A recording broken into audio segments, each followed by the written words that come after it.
It is finally time to get into the 2-month review and the questions and answers to all the questions that you posted on the video that I made a few weeks ago. Sorry for taking a while to produce this video, but I've been out and about, traveling to London and Brighton to DJ, and then I've been in Stockholm for some work, and now I'm back home in Gothenburg and I'm ready to produce a bunch of different videos about the Dell Inspiron 15 and about some other things that I have ordered and other things that I thought a lot about. So there's going to be a lot of videos coming up over the coming weeks. If you're new around here, I am making videos about tech, travel and other inspirational stuff. So please subscribe to the channel if you want to see more of the content that I'm putting out there. Now let's get right into the 2-month review of the Dell Inspiron 15 7000. I've got the computer right here, so I have a little bit of an outline of what I wanted to talk about and what fits better than to keep the outline and everything else that I need in the computer. Then if there's something that I need to show you close up, I can just come up with the computer closer to the camera and show it to you. First of all, I wanted to elaborate a little bit on why I decided to buy this laptop. The main reason was that I was looking out for a computer that could replace the different computers that I was using at the same time. So over the last few years, I've been using a bunch of computers, and most of the time I've had 2 or sometimes even 3 computers that I've used simultaneously, and it's been a big hassle, especially while traveling, to be, oh, I need to bring the 17-inch computer because I need to edit some videos or I would like to game some on this trip. But I'm also going to be on planes and trains a lot, so I also need to bring my 12-inch convertible computer. Otherwise, I'm not going to be able to work on the train or the plane. So for those reasons, I really wanted a machine that could make me throw out the 17-inch, throw out the 12-inch, and just move into one computer and one computer only. And I've been looking a lot on different computers. For example, I was looking into the Razer Blade 13, the Stealth that is, from 2019, which I still think is a really good machine. But it's a little bit too small and it hasn't really got the input and outputs that I would want in a computer that is one machine to rule them all. I've also been looking into the Dell XPS 15, obviously. I had a Dell XPS 15 way back, like 4 years back, and I didn't really like it that much. The palm rest gets really smudged quickly. It just had one slot for SSD, so there's not a lot of storage upgrade options, and I'm not keen on just having like the included 512 gigabytes of storage, because then you have to lug around an external SSD to be able to actually use it for your video production needs. Then I've been looking into several different gaming computers that are of smaller form factors. For example, the MSI GS63, and then after that the 65, and after that the PS63.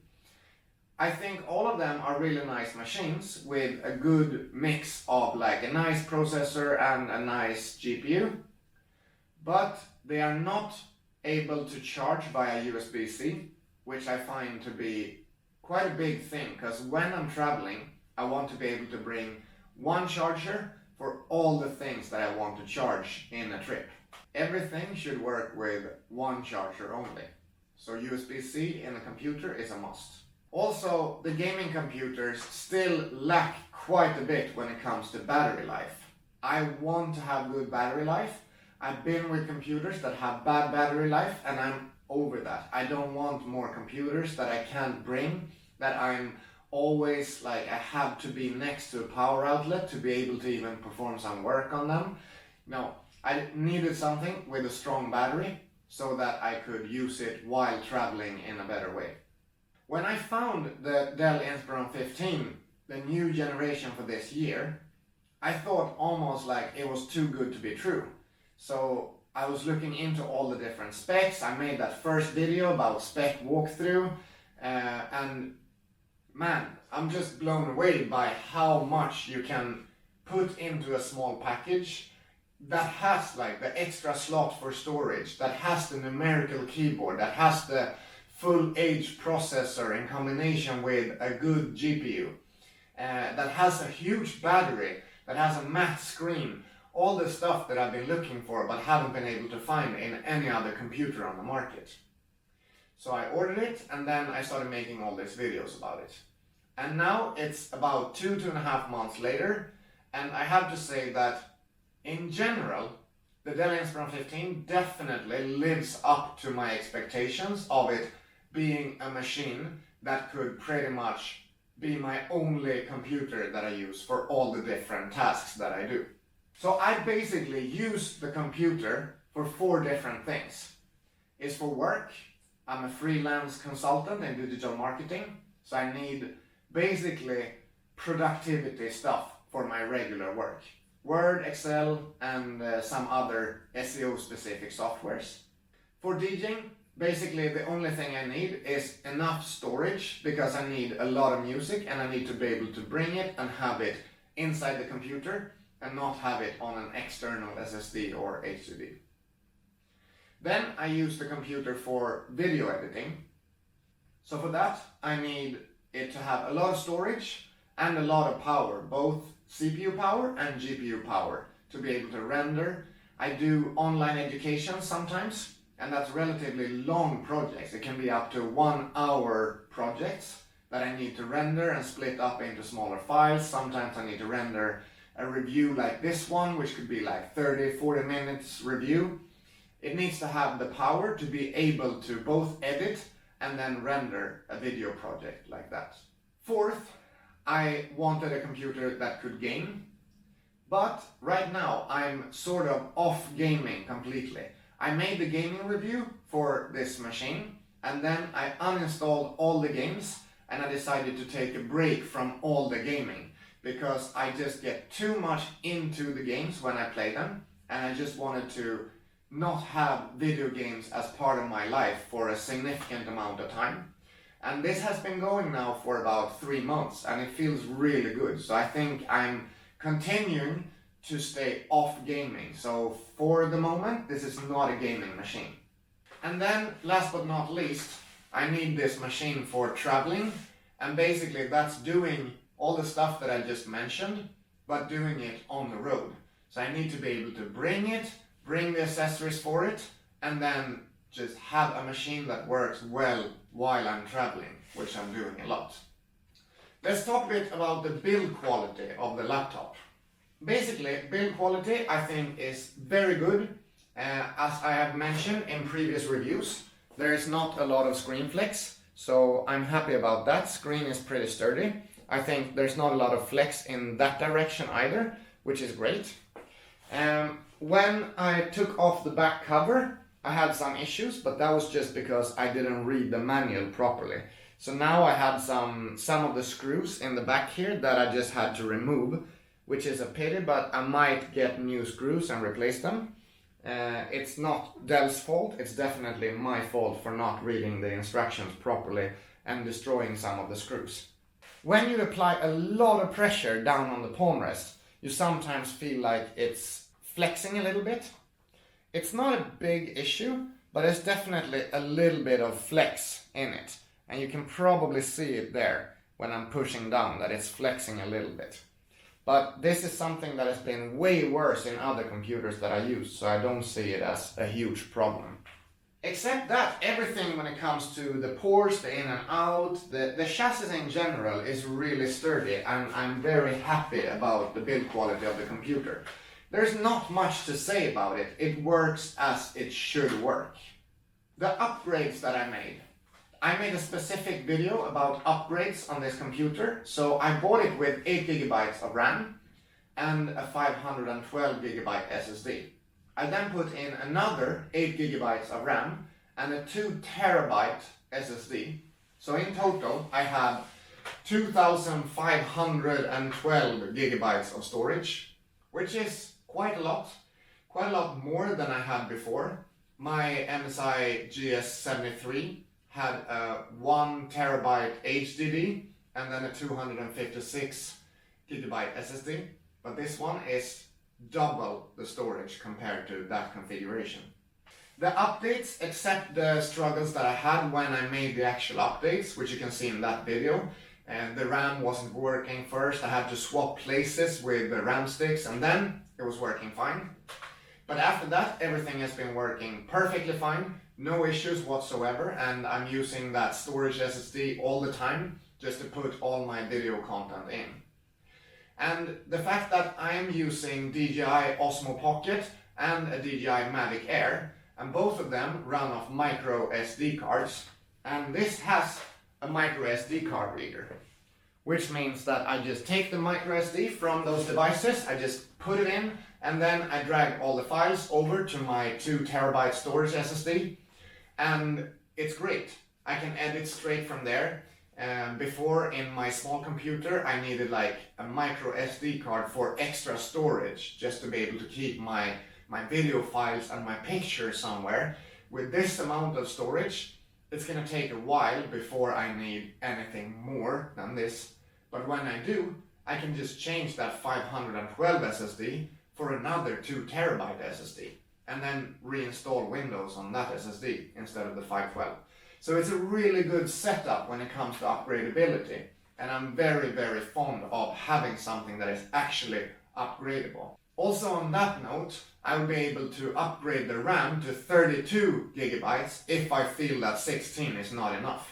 I think 16 will be enough for my needs for a long time, but if it happens that I want to make, for example, more 4K video editing and large projects in 4K, I definitely think about upgrading and just swallowing the cost of the 32 gigabyte RAM upgrade. One thing that is significantly better than I thought at first is actually the webcam. So in the first review that I did, I was using the webcam in kind of dim lighting in a hotel room. When I started using the webcam in like bright daylight settings for video meetings in the office, since I work remote a lot of the time, I just really need a webcam that is decent enough to be able to have those video meetings with people in other locations. Microphone is okay, I think, but I would definitely use an external microphone if you need to actually record something. I mean, it's fine for a short conversation here and there, but it's not a professional grade microphone in any way. So get a USB microphone or just a 3.5 microphone that you can plug in if you need some proper recording quality. This is the quality of the webcam in dim light. It's no sunlight outside, so this is basically only from the... So there's quite a few things to say on the display, and it's one of the things people have asked me most about since I started uploading videos about this computer. First of all, the screen is bright enough to use in direct sunlight. The combination of a 300 nit screen with the matte finish of it makes it perfect to use in direct sunlight. Look at this clip that I'm playing right now. This is in bright sunlight, like it's in the morning, the sun's just getting up over the tops of the houses. I'm sitting in a cafe and I need to prep the last pieces of a presentation that I'm just gonna have afterwards. Sitting like that in an outdoor serving with a computer trying to work in direct sunlight has never been an option for me before. Now, completely fine. I was just editing all this stuff and had no problem to do it whatsoever. So that's very impressive, I think. I'm really happy to be able to have a computer that I can actually use outside. Also, there's been some questions about the dual screen setups you can use with this computer. So it has the USB-C, where you can put in a DisplayPort screen or a Thunderbolt screen. So as I showed you in a video a few days ago, you can connect this to a Thunderbolt dock and then run 2 or 3 monitors from the Thunderbolt dock. You can use this to connect with USB-C to DisplayPort to a display, and then you can daisy chain from that display to another display to have a dual monitor setup. Or if you don't have a monitor that supports daisy chaining, you can use the USB-C port to connect one monitor and then the HDMI port to connect another monitor. So 3 screen setups work very well, and it works in several different ways. A quick update on the keyboard. I think this keyboard is super nice. I have no complaints about the keyboard whatsoever. Some people have complained a little bit about this, that it has the page down and page up keys very near the arrow keys. I don't think this is a problem at all. I never had any issues with the keyboard. I type really fast. I don't even bring my external keyboard any longer, which is quite a big thing, because with both my MSI and with my Lenovo convertible, I always brought an external keyboard because I didn't trust the keyboard in the laptop itself. So both the fact that this has really nice feedback when typing and it has the numerical keyboard makes me just use this keyboard. So when I go into the office and I plug into a screen, I actually keep this computer up like this, and then I use this keyboard to type on, and then I just use an external mouse with it. That's a huge difference for me. I always used to put the computer on the side and then have the mouse and an external keyboard. But this keyboard is good enough so that I don't actually need to do it that way. And the trackpad is pretty much the same. I think, like, I've used trackpads with like MSI trackpads. They're not very good. Like, I come from that background. I used Apple trackpads before. I had the MacBook Pro, the former generation, like, you know, not the new one with butterfly switches. I think this one is similar in quality and feel to that MacBook Pro touchpad that I was used to back in the days. So this is a big upgrade compared to using my MSI or my Lenovo laptop. Still, I would never stick to only using the trackpad. I would always bring a Bluetooth mouse, so I don't put that many hours of use into the trackpad. So you might not take my word for how good the trackpad is. You might have to ask someone that is actually spending more time with this trackpad to get proper input on how this trackpad performs. I use external mouse maybe 95% of the time. Let's get into what have been the problems with the computer during these 2.5 months that I've been using it now. Because there are definitely a few issues that I need to mention and that you need to be aware of when you think about purchasing this laptop.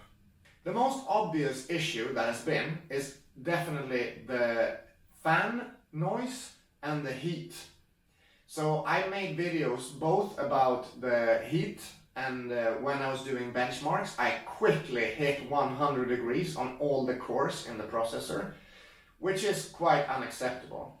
You can fix that with undervolting and disabling turbo or limiting the turbo on the processor. But if you don't do that, it's gonna run really hot. And out of the box, the fans were going crazy.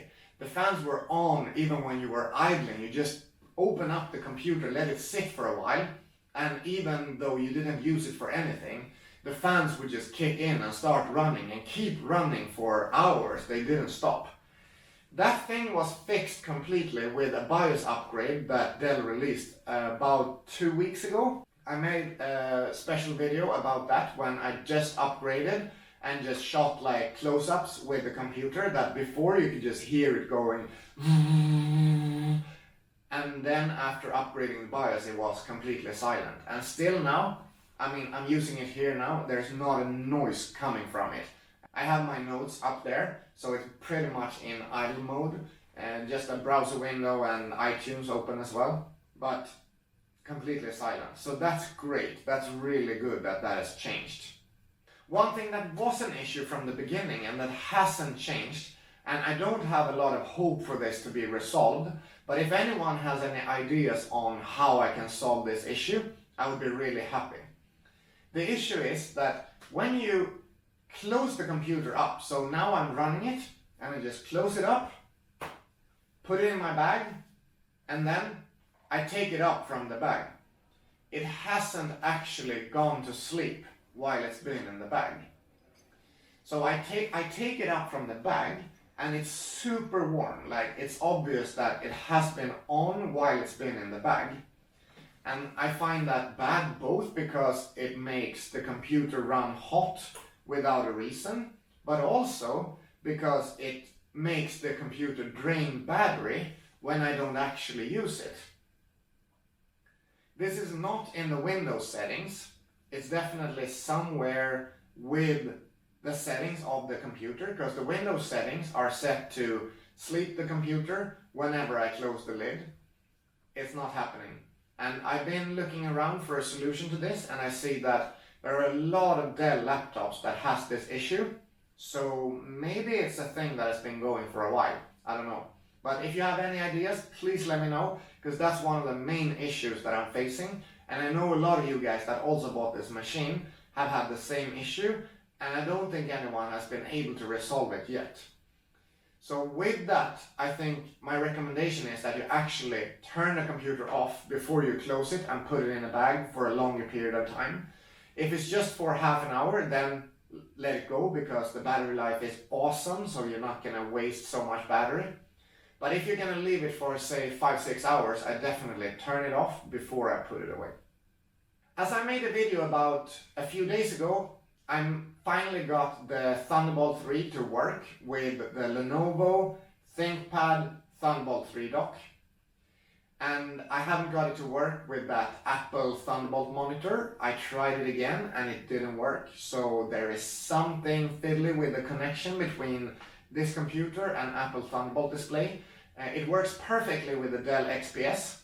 So there's not an issue with Dell in combination with Apple Thunderbolt monitor. There's something with this particular computer. I really want to get an eGPU so that I can try how it works with the computer, but they are simply too expensive and I never game, so I don't have any use for it except for just trying it in a review.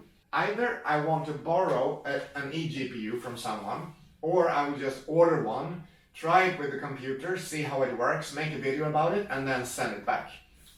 If I do that, of course you'll get to know about it immediately. I'll put a video up on the channel. I have had an issue for a while, and I know there's been other people as well, that both the speakers and the headphones, when you use them, produce this cracking noise. And I had some people writing something about that this might be because of latency issues. Here are the metrics of deep sea latency that come from LatencyMon. I'm not geeky enough to understand if this is a problem or if this is fine, but some people have said that this is a cause of the issue of cracking noises in the speakers and the headphones. There's also been some guys uploading videos about this on YouTube saying that the Smart Byte app that is installed when the computer arrives might be a reason why there's cracking noises. So if you have this issue, try to remove the Smart Byte app and see if that solves your issues. I did that, I removed it and I didn't see much difference. Then I reinstalled the drivers for the audio card, and after I did that I haven't had a lot of issues with it, but it has definitely been some problems around it. So audio hasn't been perfect from the speakers or from the headphones. When I made my full review video, I had some issues with USB-C charging. All those issues have been completely resolved, and here's how it works. You need something that is stronger than 65 watts to be able to drive the computer and charge it at the same time. You can still charge it with USB-C, but you need to turn the computer off to make it charge. So for example, my Lenovo 45 watt adapter works perfectly to charge the battery while the computer is turned off. My power bank, that is 60 watt, also works perfectly to charge the computer while it is turned off. But I need to use a 90 watt power brick. Unfortunately, I don't have a 65 watt, so I haven't been able to try. But with the 90 watt, it works perfectly. And I can even run a game or run a render of a large video project, and the computer is still charging when I use that 90 watt power brick. So that's pretty good. I'm actually going to put out a separate video about all this stuff so that I can show you exactly how it works step by step with the USB-C charging and this computer, because I know that's something a lot of people, including myself, are very interested in knowing more about. I also had some issues around Bluetooth. But that was super quickly resolved. When I made that review, I just updated the drivers for Bluetooth, and then it's been working perfectly since. No problems with anything when it comes to Bluetooth. I haven't had any issues, but I got comments from people that had some Wi-Fi internet speed issues. And those people have said that also, similar to when it comes to that cracking noise in the speakers, that you're able to uninstall the SmartByte app and raise the internet speeds a lot.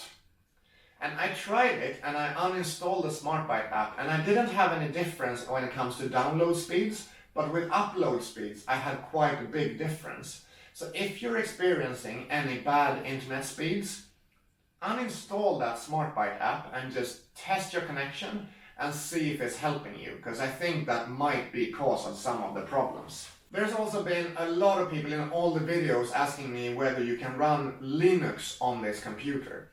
And I haven't tried it, so I can't talk for myself, but there's been several other people that have been running Linux Ubuntu with it and say that it works fine. Sometimes there are some driver issues. For example, it was mentioned that the sound has been an issue and that didn't really work as it was supposed to. But it works to run with Linux, so you can definitely buy this computer if you want to use it like that. Last but not least, in the part where I just elaborate on the different things that I found relevant after 2.5 months of use, I wanted to talk a little bit about the battery life. So one of the big reasons I got this computer was because of the battery life. And the battery life still is one of the main things about it. As I got the full HD panel instead of the 4K and the 97 watt hour battery instead of the 56 watt hour, I have the longest battery life Dell Inspiron 15. It actually made me change the way I use laptops. For example, I can comfortably forget my charger wherever I go. And if I just have, say, 25% battery, I know that that's good for a 2-hour work session. And I could even sit during that session and edit a quick video on battery power and have no problem with it whatsoever. I can run it outside on full brightness and still get super nice battery life. If I turn the brightness down a little bit, and if I even put the battery saver on, which is fine for most of the productivity work that I do, there's just no depletion of the battery. It feels like it lasts forever. It feels like it's a weak battery sometimes. But then I always bring a USB-C charger, so whenever I need to top up, I just plug that thing in. If I need to charge my phone, I use it with my phone, with my camera. Pretty much all the devices that I'm using are charging with that same USB-C charger. And I'm showing you a little video about the charger that I use. I have two different ones, one 90 watt and one 87 watt that I got specifically for this computer. And one is Del Taco and one is this like random Chinese brand. They've been working really well, and they also have extra USB-A outputs so you can charge other devices with it simultaneously. Yeah, the battery is really one of the highlights of this computer, and I really can't see myself moving back to a computer with worse battery life. I used this computer a lot over the last few years. It's a Lenovo Mix 720, and the battery life in this is just horrible. There's like 2-3 hours battery in it. So the main reason I bought a bigger power bank was actually to be able to drive this computer for a bit longer. This one is horrible. I will never be able to use this as a working machine when I got used to running the Dell Inspiron as a working machine with a battery that lasts like 7-8 hours, and I just like have a full working day of productivity work and video editing without even plugging it in. That's just been amazing. It's been a game changer for me when it comes to laptops. It is time to move to the second part of this video, which is the questions and answers that you posted on my video that I posted a few weeks ago. I'm going to go through all the questions that were posted from the beginning, just after I posted the video, up until now. First question: is the screen bright enough and color accurate? I heard that XPS notebook screens look better, but is the difference that noticeable though? I had an XPS 15 a few years ago, and I think the screen quality when it comes to color, brightness and reflectiveness are really similar. The thing that I think is different is that the XPS I was using a few years ago had some input lag to the screen. So when gaming, I got some terrible tearing when I was moving quickly on the screen. So for gaming purposes, I think this is better. For video and image editing, I think that it's similar quality to the XPS. And then I'm talking the full HD XPS screen. The 4K screen, both on the XPS and on the Inspiron, is both a brighter screen and a more color accurate screen. So if you really want high quality when it comes to screen, you should probably go for the 4K models. That's going to be a better choice. I wanted a matte screen, so 4K is not an option for me because they are all glossy. Do you know if there's any difference between the Inspiron 7590 and the Vostro 7590?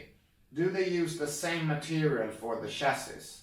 So Inspiron is Dell's consumer line and Vostro is Dell's business line.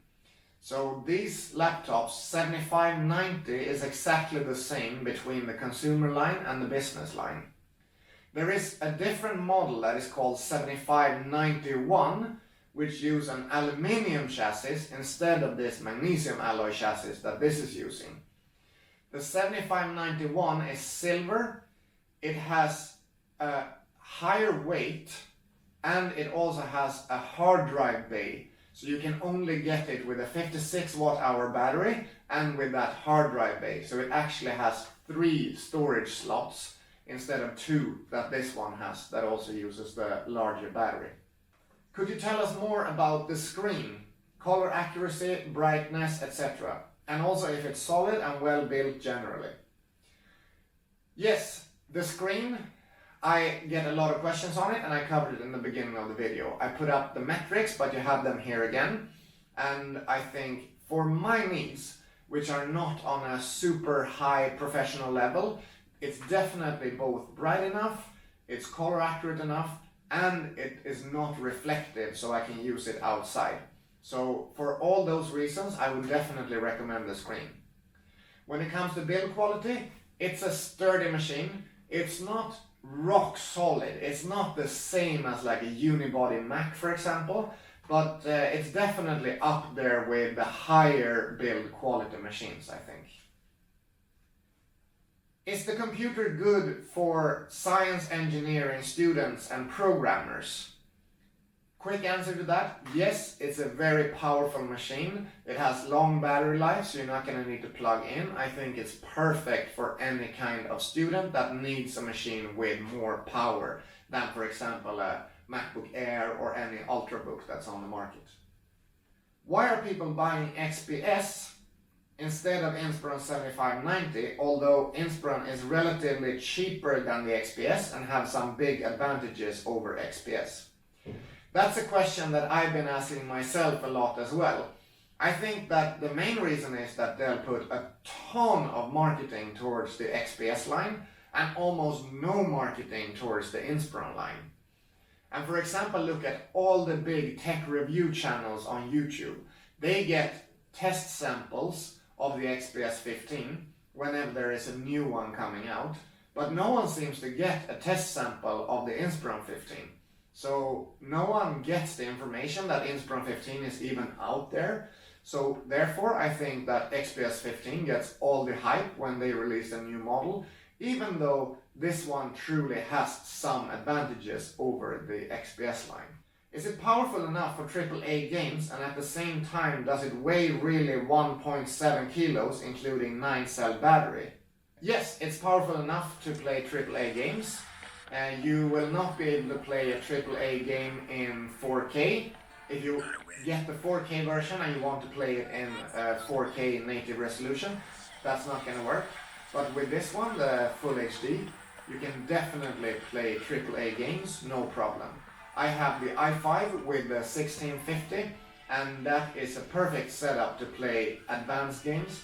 I was running Witcher 3, and I could actually even run it with an external screen in quad HD and still have a playable experience with the computer. Does it really weigh 1.7 kilos?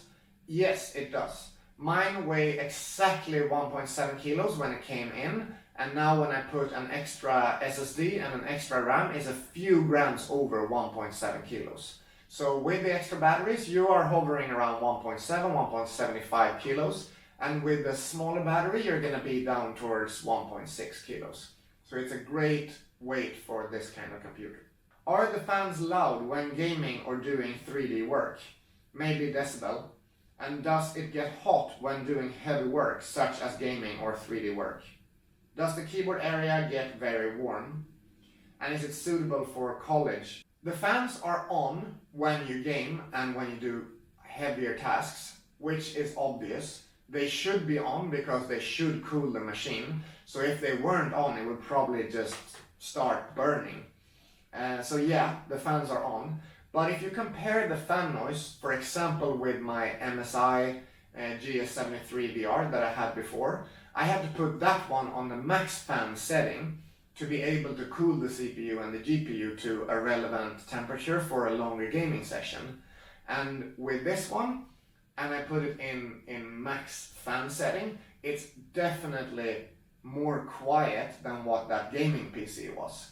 So for me, this one is better than my gaming laptops have been when it comes to gaming and fan noise. As I mentioned before, I'm not gaming anything currently, so I'm not going to show you anything from gaming because I don't want to install games and get too into that at the moment. The keyboard area does not get hot when gaming, at least not hot for me. Like, I think the top of the palm rest, like this area up here, gets really hot, but the WASD keys, they don't get hot. You're not going to have any issues with that. Is it suitable for college? I think definitely yes, it's a perfect student laptop, especially if you need some more power, like you mentioned 3D rendering. It's definitely going to be a good laptop for that. Next question, do you think that i5 versus i7 will be different when it comes to heat production? So basically, should I get an i5 instead of an i7 just because the i7 will run even hotter than the i5? I've seen some metrics of other people that bought the i7, and I think the i7 is more powerful than the i5, obviously. They have similar heating issues. You're going to have to run undervolting and you're going to have to run some kind of turbo limiting, regardless if you get the i5 or the i7. So I think look at what performance you need when it comes to CPU and then get that version. And don't look at i5 only because you think that one is going to run cooler, because it's not going to be the case. Get the version that you think you need performance-wise. Did you manage to charge it through the Type-C? Yes, that works perfectly. You need a 65 plus watt charger brick to be able to use it while you're charging, but you can still use a weaker charger, for example a 45 watt, to charge it when it's off. What about broken hinges after a few months, slow CPUs or Wi-Fi? Things you can read from some customers.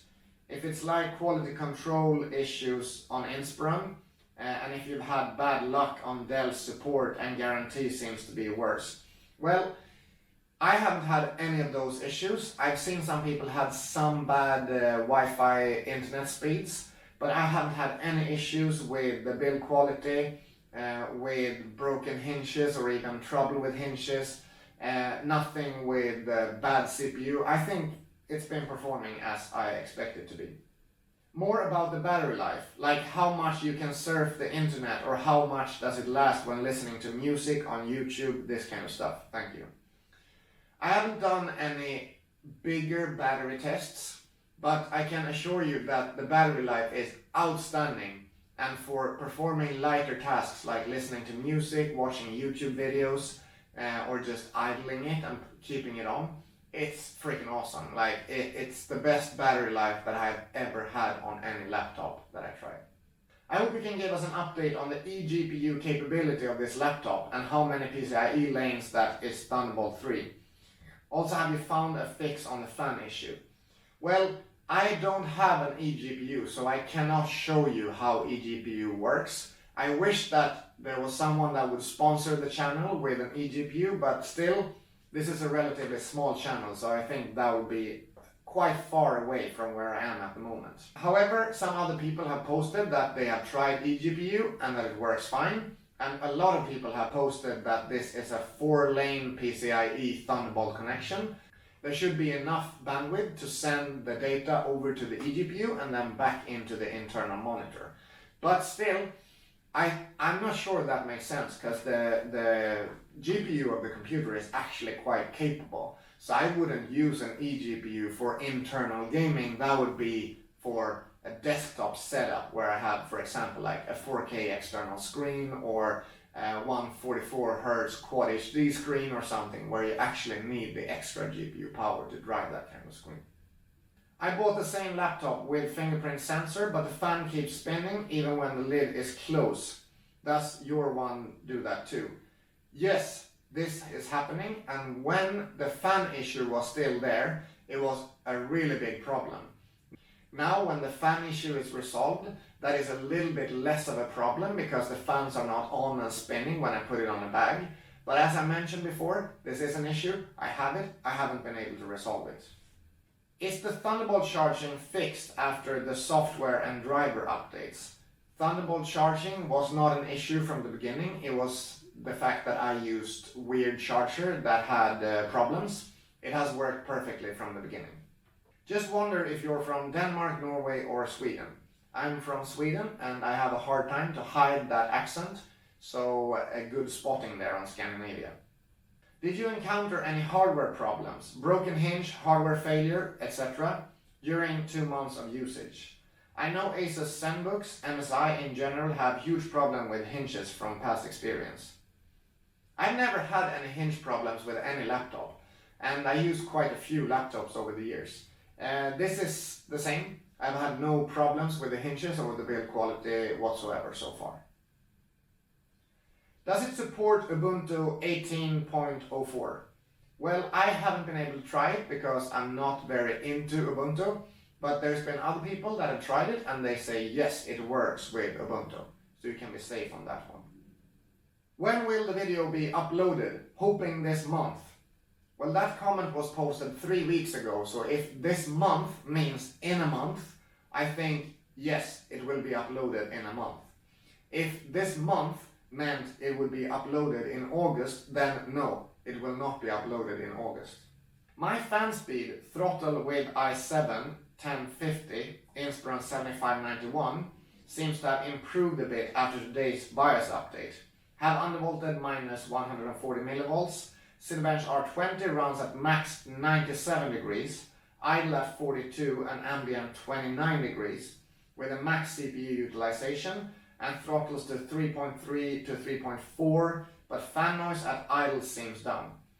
I would agree. I think fan noise has definitely improved. I haven't done any more temperature tests, but actually with the fan noise running as it is now, I haven't used my undervolt settings at all as much as before. So basically I'm just turning throttle stop on when I need to perform a heavy task. For example, if I need to render a big video or if I need to play a game, I would turn throttle stop on, not to just like completely bust the temperatures of the computer. Except when I'm doing that, I'm just keeping the standard settings, and it works really good with that new BIOS update. Dell released a new BIOS update for the 7590. Have you updated it? Yes, I did. I made a separate video on it and it works much better now. Is it possible to add an HDD? So that's a good question, because in this model, which is the 7590, there is no slot for HDD, but there is an extra SSD slot. So you can put in an M2 SSD, but you cannot put in a bigger 2.5 inch HDD. But if you get that 7591, the silver version with an aluminium chassis, there is a bay for a 2.5 inch SSD, or HDD for that matter. If you get that, I would recommend getting an SSD instead of an HDD. I don't think it makes sense to have HDD in this day and age. Do you know how many lanes the Thunderbolt 3 has? 2 or 4? It has 4 lanes. Please compare it with Dell Inspiron 7570. Is it worth upgrading from 7570 to 7590? I checked the specifications of 7570, and from what I can see, that one is using a U processor with an MX150 graphics card. And with that specification, you're basically in like normal ultrabook territory. With this one, you have an H processor and a GTS 1650 graphics card. That's so much better. You're not even going to be able to compare the two models. You can definitely upgrade and feel safe that the performance is going to make a bump worthy the upgrade. Can you check what the model of the display panel actually is? Maybe using hardwareinfo.com. That was part of my full review, but I'm putting the stats back up just so you have them here on screen. Does the Inspiron 7590 display support Dolby Vision? If yes, on which panel, the 1080p, 4K or both? And also, does it have Dell Cinema 2.0 or the earlier version? This is a question that I found really hard to answer. I don't actually know what Dolby Vision is. And Dell Cinema, I just found to be some annoying app that no one wanted to use. But I'm starting Dell Cinema right now to see if I can find out. So I think you're busting me on this one, but this is the Cinema Color app. And it has the movie setting, the evening setting, the sports setting, and the animation setting. So I hope that helps. This is the way the app looks. It doesn't say if it's version 2, but Cinema Color is definitely there. Hi, is the 4K screen along with touch? No, it's a non-touch screen, the 4K model.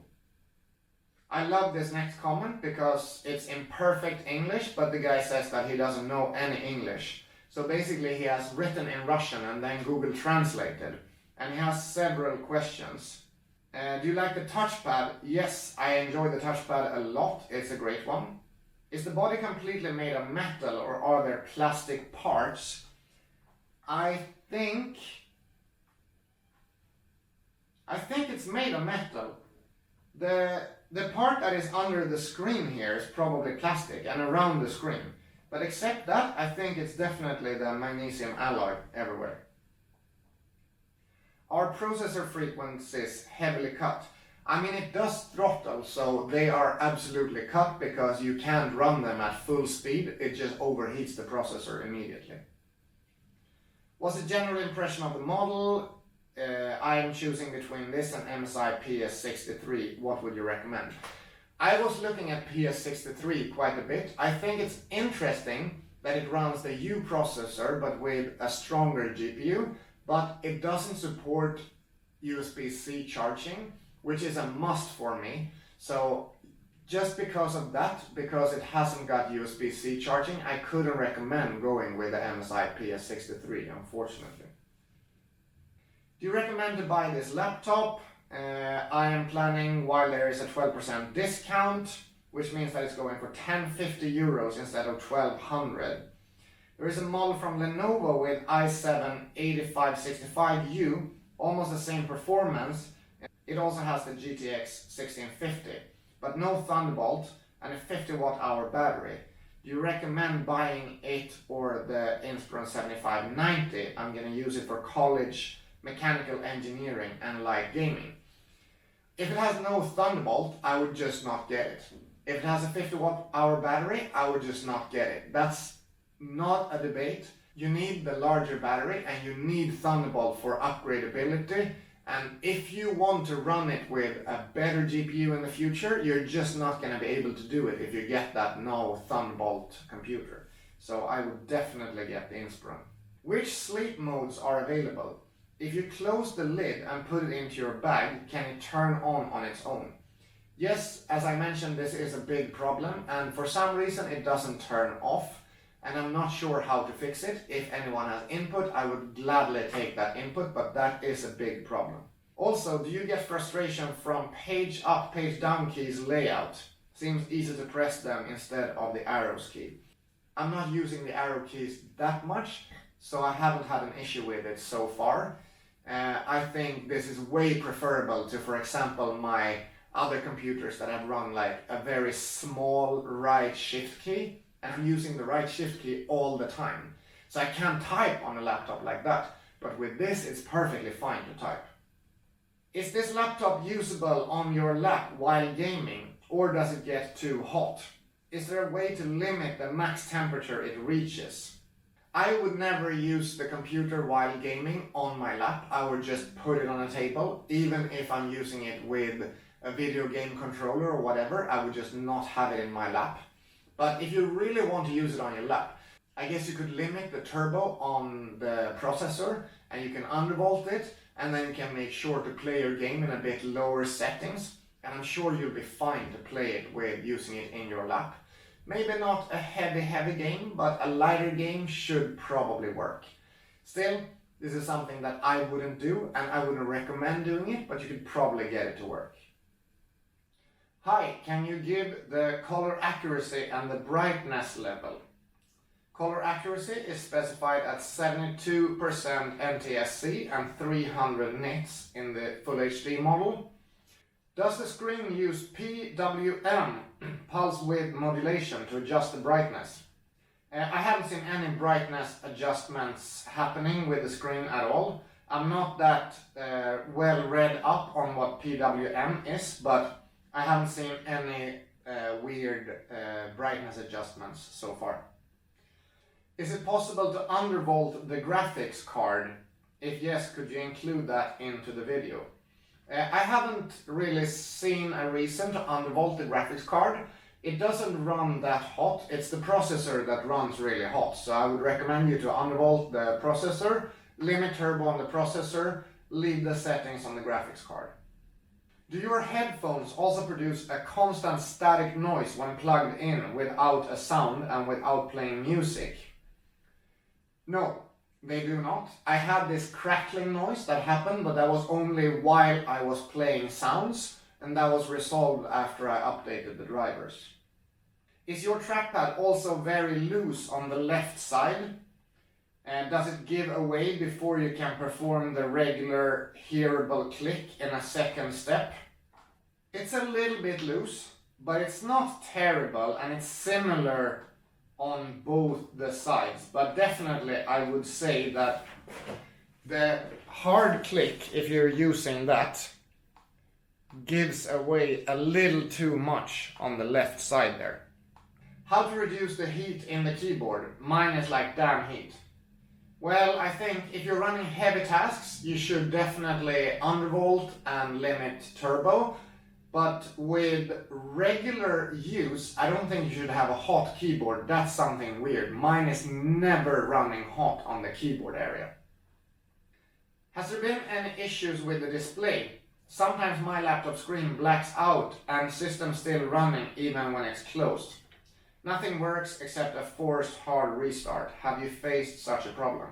I haven't had any issues at all with the display. And I know that there are some quality control issues both with Dell and, for example, Lenovo. I have had 2 Lenovo laptops sent back because of display quality control issues. But with this one, I haven't had any issues. Do you feel that the display is inferior to IPS ones for light photo retouching, for example? For all I know, this is an IPS panel, so I think this is very fine both when it comes to colors and when it comes to viewing angles. Does the recent BIOS update, fixing the loud fans issue even during idle, require any manual changes and tweaks in BIOS by the owner, or is it automatic? It's fully automatic, you don't need to do anything, you update the BIOS and then it works. Does your Inspiron 7590 have a fingerprint reader and or power on symbol on the most top right where there's supposed to be a switch on button? I didn't get it with the fingerprint reader, because the fingerprint reader wasn't available when I ordered this computer. I'm not sure if it is available right now, but I would say that if you can get it, for sure get it. I think it's a great addition to an already great laptop. Can you explain how to undervolt this PC and in general how to improve it? I think you should watch the undervolt video that I made. There are all my instructions on how to undervolt and how to limit turbo. Improving it is definitely then in upgrading it. So I had that video on upgrading the RAM and upgrading the SSD. So putting in an extra storage SSD, that's the best way of improving the computer, I think. Has USB-C charging been fixed with a software update? There was never an issue with USB-C charging, so it hasn't been fixed, it was working from the beginning.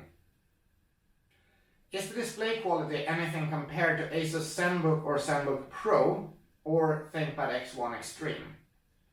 I haven't tried any of those laptops, but since this is a matte display, I think it's different to those laptops that are glossy displays. So for me, this is way preferable compared to all those other models that you mentioned. Maybe ThinkPad X1 Extreme is actually a matte screen, but I'm not sure, so I couldn't tell you. For all I know, you can charge ThinkPad X1 Extreme with USB-C, so because of that, I wouldn't pick X1 Extreme. We want a final long-term review of Inspiron 7590. So that's great news for you because you are in that review right now. Those were the questions that you posted in my questions and answers video that I put up on YouTube about 3 weeks ago.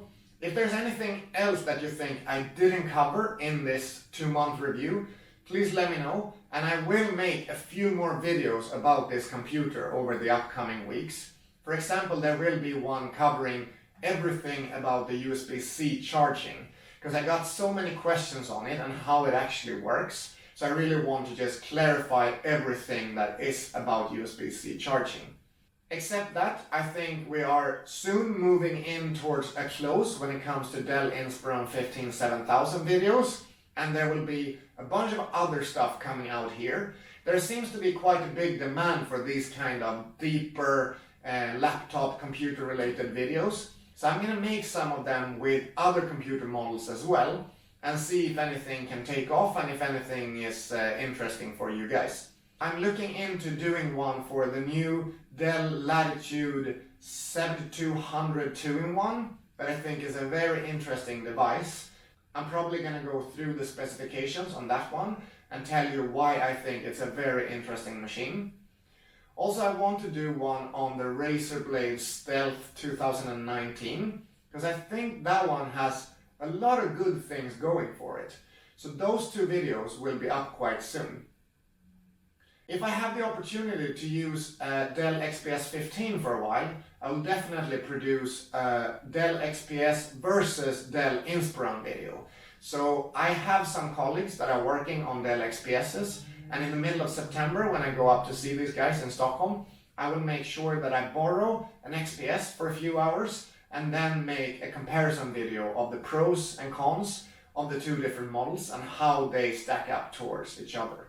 Also, I'm gonna head out on a longer trip quite soon. I bought a few pieces of gear that I will use on that trip, and I will do some kind of reviews slash unboxings here on the channel. And when I'm out on the trip, I will definitely be posting update videos and vlogs and similar content. So if you want to stick around for all of that, please subscribe to the channel, and I will see you in the next video. Have a very nice day. Bye bye.